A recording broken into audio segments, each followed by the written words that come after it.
Who was responsible for Chernobyl? When we think about the Chernobyl disaster, it is essential to understand the layers of responsibility that contributed to this tragic event.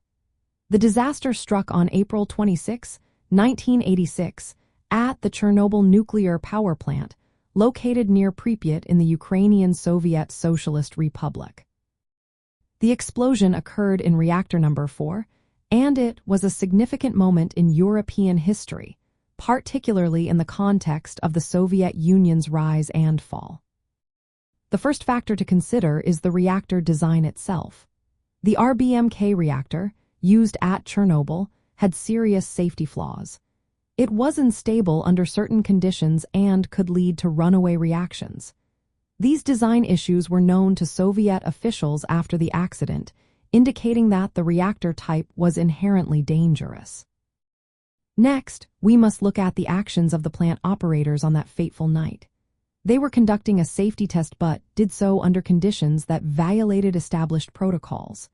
They disabled several safety systems and operated the reactor at low power.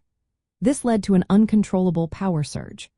The operators were not adequately trained and did not fully understand the reactor's limitations, which resulted in critical mistakes during the test.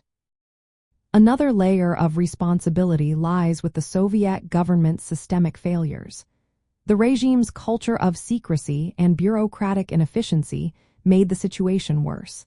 Initially, there was denial and misinformation about the disaster, which delayed evacuation efforts.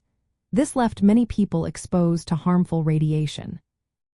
The government's reliance on propaganda and lack of transparency prevented timely communication with the public, leading to severe health consequences and a loss of trust in the authorities. The broader context of Soviet governance also played a role.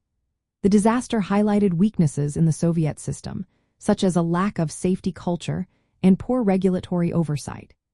Economic and political concerns were prioritized over public safety. The financial and social costs of the disaster strained an already fragile Soviet economy, hindering reforms like perestroika and contributing to the eventual collapse of the Soviet Union. In summary, the responsibility for the Chernobyl disaster is multifaceted. It includes the flawed RBMK reactor design, the mistakes made by the operators, and the systemic failures of the Soviet government.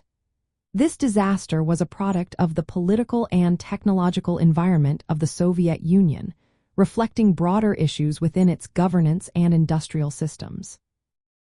Understanding these factors helps us grasp the full impact of the Chernobyl disaster on European history and the decline of the Soviet Empire.